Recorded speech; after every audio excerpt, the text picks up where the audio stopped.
at this moment, Ohio State doesn't seem to share that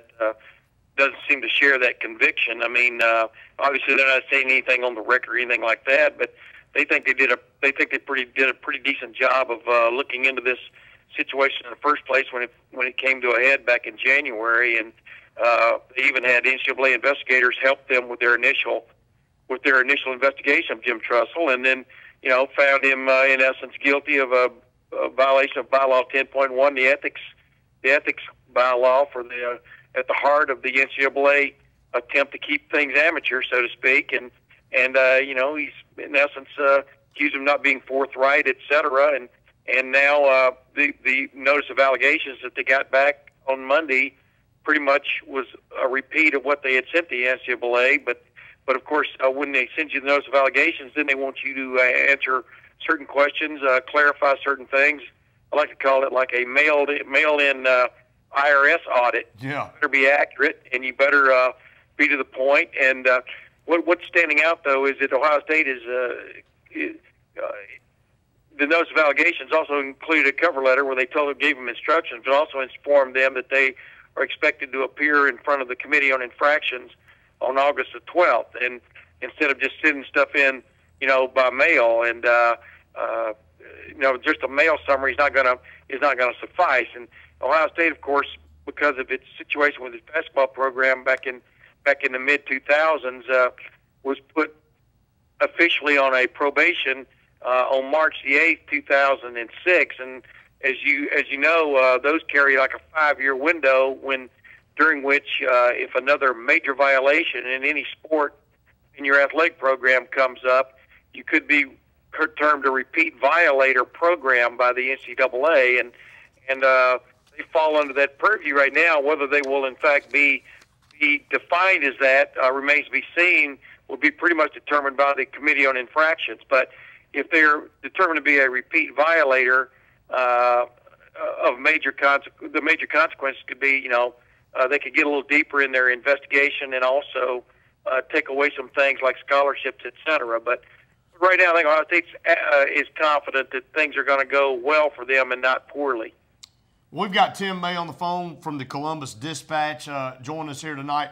Tim, the president of Ohio State, Gordon Gee, when all of this first originally broke, and he had a press conference, obviously supported his coach, Jim Tressel, and made kind of a half-hearted comment, said, I just hope Coach Tressel doesn't fire me. It seems like all that's changed a lot now, and as this story continues to go from day to day, it seems like the whole attitude of Ohio State is changing with it. And talk about that. It seems like obviously the biggest issue is with what Ohio State's going to do with Jim Tressel. Can Ohio State afford to hold on to him now that the NCAA found out that he knew about this stuff and deliberately lied about it to try to cover up? Or will they stand by their coach, so to say, and try to ride this storm out? Because by several indications, it says that Ohio State may be facing some of the most severe penalties of any football program ever. And we know what the biggest penalty is out there with SMU. I don't think that's ever going to happen again. But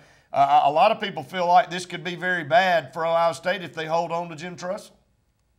Yeah, and we're guilty of maybe stirring the pot, adding gasoline to a fire that's not really that big a fire yet. But this is kind of like when you see somebody who's arrested for whatever, and the thing you read in the paper is what could be the maximum penalty they could face. Well, it could be death or whatever. I think people are really reaching to some extent right now, and that's just my own feeling, because Ohio State's already penalized Jim Tressel from the standpoint he will be suspended for the first 5 games, and also the $250,000 fine, or another way of putting it, $250,000.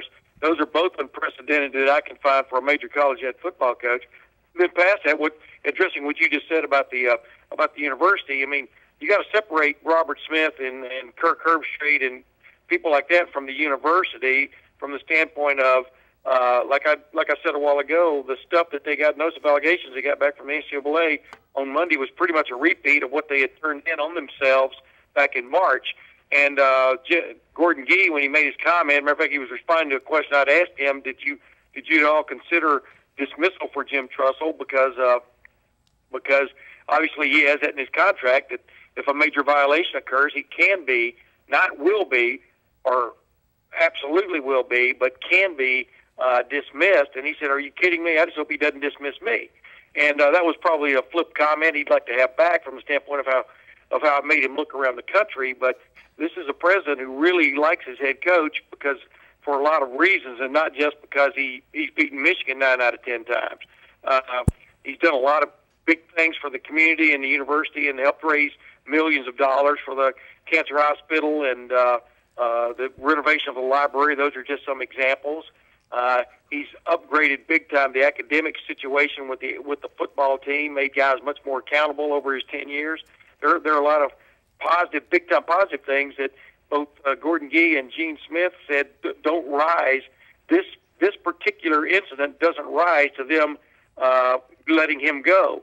And that attitude, the way I understand it, has not changed. Now, they have taken a no comment, pretty much a no comment stance in regards to this situation until it's resolved with the NCAA at this point. But insiders are telling me that they're still standing by their man. So, you know, guys out there on ESPN and stuff can say what they want, but it really matters for right now what Gordon Gee and Gene Smith think about Jim Tressel. Well, Tim May, Scott Harder right here, and I wanted to ask you a question about the pulse of Buckeye Nation right now. I know that a lot of people would love to see Jim Tressel stay, but Ohio State's one of those institutions where the core fan base doesn't want to put the coach above the university. I'd like to get your opinion on what you think the pulse of the nation is right now. Well, as far as, you mean Buckeye Nation Buckeye or the Nation? Yes, not the Nation, Buckeye Nation, excuse me. Yeah, Buckeye Nation, we actually had a poll done by Quinnipiac, however you pronounce that, about a month ago, and these people are standing by Jim Tressel. See, I mean, it was a vast majority want him to stay, and so whatever that means, that's what it means. This is what's amazing is really the thing they got back from the NCAA on Monday was just part of the process. But it's made public because all of us are asking for it, freedom of information, because Ohio State is a public institution, and when we ask for something, they literally have to give it to you, either sometime sooner or later. And so in the old days, you probably wouldn't see this notice of allegations until the whole process was done. And like I'm going back to, there really wasn't a whole lot of new news in the actual notice of allegations. I mean, clearly they want some questions answered. They want some people defined, like some of the people who were mentioned in the case, like Ted Cerniak, the mentor for Terrell Pryor, whom Jim Tressel forwarded the emails to. They want to know a little bit more about him. I'm talking about the NCAA does. They want to know more about this lawyer who forwarded Jim Tressel the information about the tattoo parlor gate. And they want to know more about the tattoo parlor owner and what is if in fact, whether or not he had a connection at all to Ohio State. They just want to know more. But the bottom line is they haven't found anything new based on what they already knew on March the 8th.